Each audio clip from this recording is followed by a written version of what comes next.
Yo, what's up guys, and today I'm going to be showing you how to get better at fighting.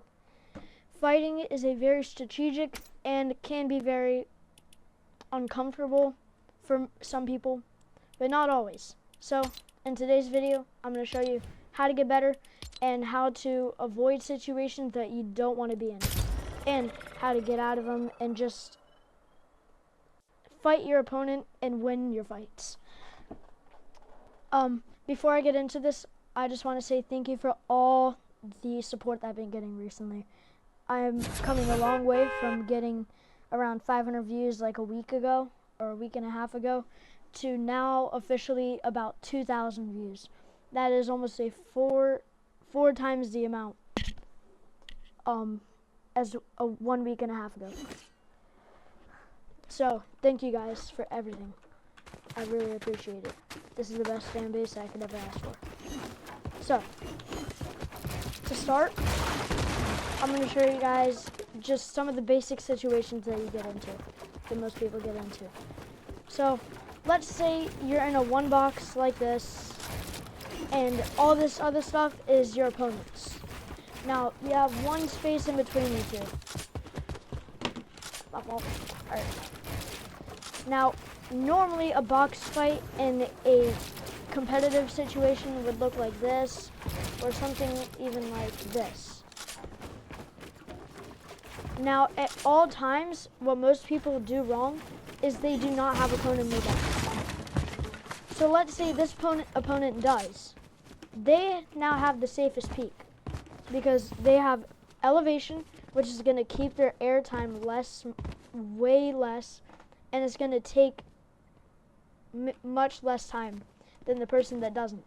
So just to show you, this is about the time that it takes. Like that. Alright, now I'm going to show you what it looks like if you don't. It's much harder. It just gives you a way better peak. So the main thing is always have a cone in your box, because I've seen some players, or even just players that I fought, they don't have it. And, well, this is like what happens to them. If they're boxed up, they don't have it. Literally, this is what I do almost all the time. I don't normally go down, but if you connect that to that, usually, not always, and I will say it can be sometimes a little bit difficult to get this. I mean, I just started doing this. This is like a new thing to me also, but I'm gonna also try practicing some of these in this video. So yeah, I'm pretty sure. Yep. Okay. So honestly, I would just set boxes like this.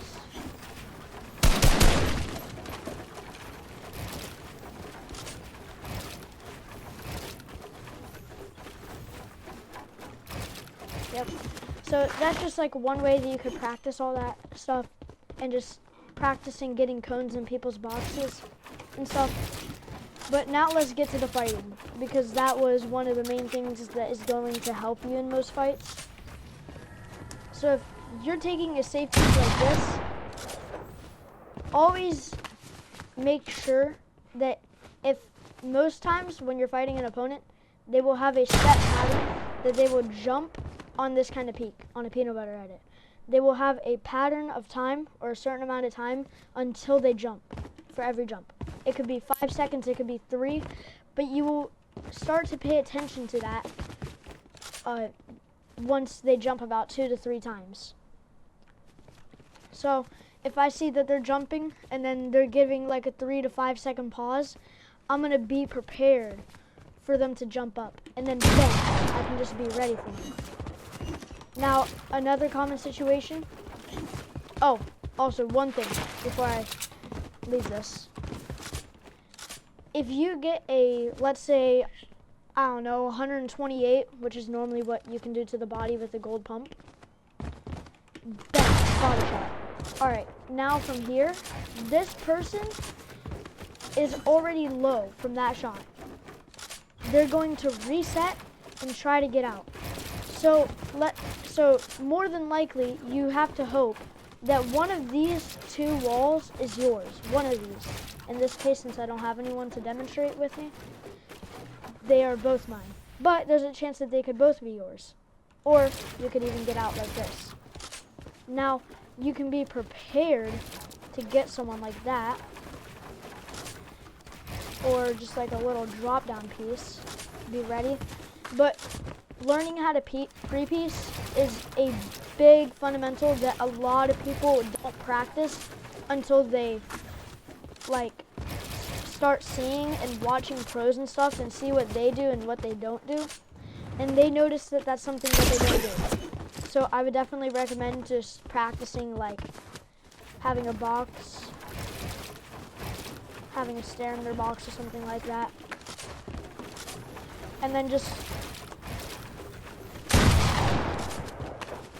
doing one of these.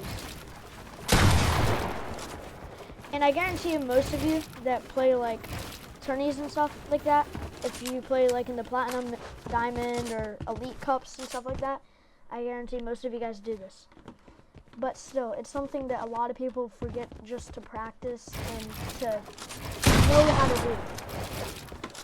So that's one of the basic things.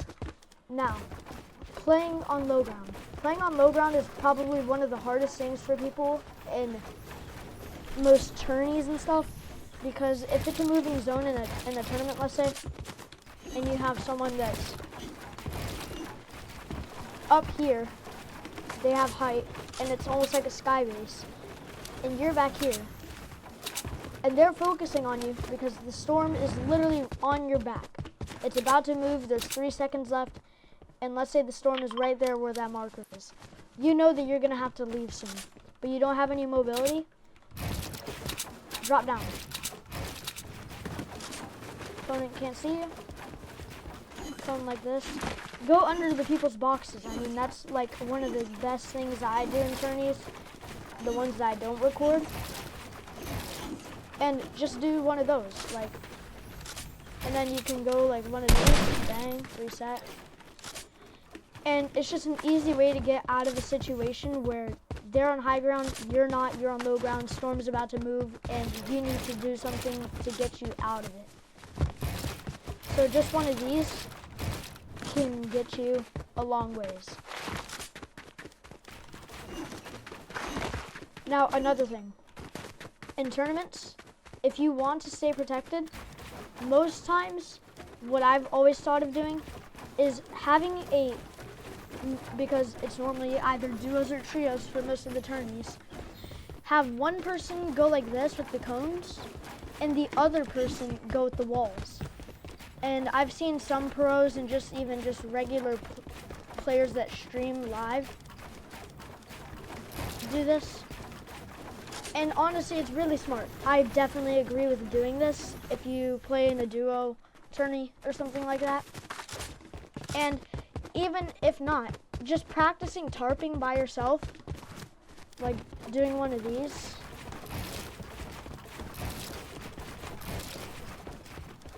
You could even just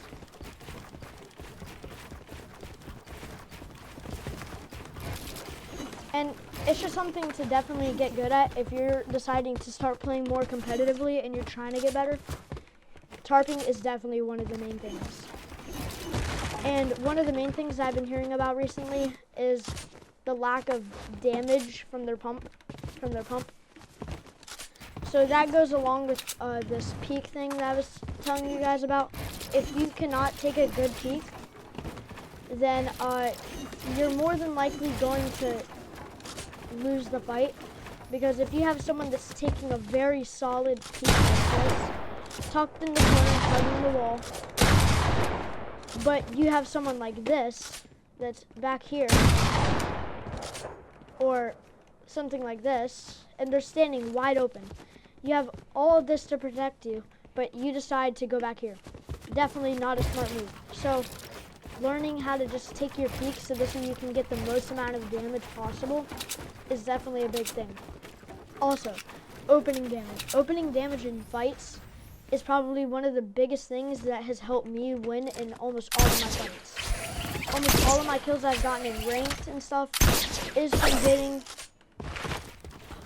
like really high numbers in damage at the start of a fight. If I see someone running like right there or something like that, and I just hit them for 90 right there, that's a big opening damage. Then, since this is those grapplers, they grapple over, bang. You can get them, 3-piece, and that's an easy way to clean up a fight without taking any damage.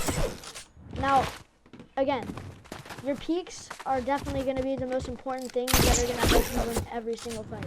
Because if you can't take good peaks, then you are going to get shot. Now, I saw a video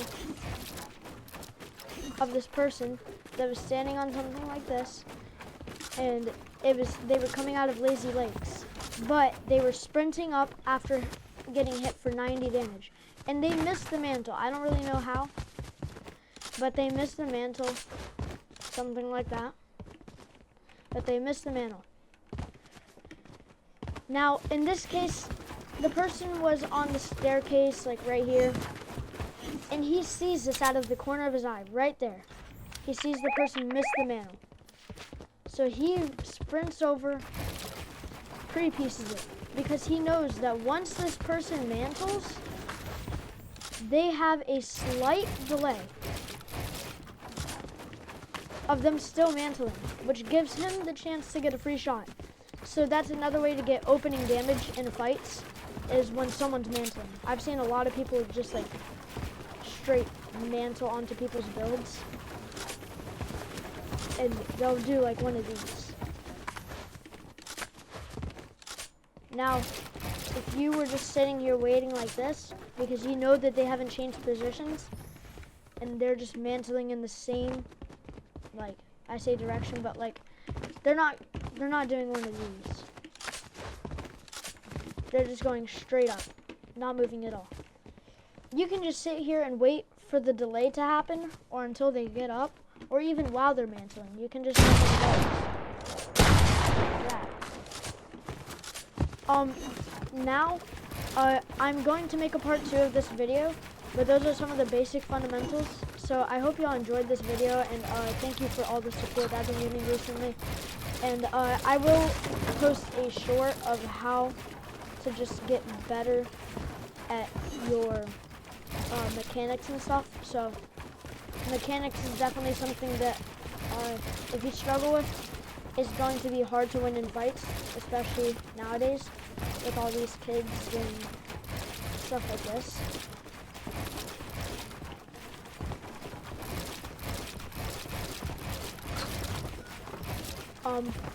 But yeah, let me know if you guys want to see more content like this, and yeah, I'll see y'all in the next one. Peace.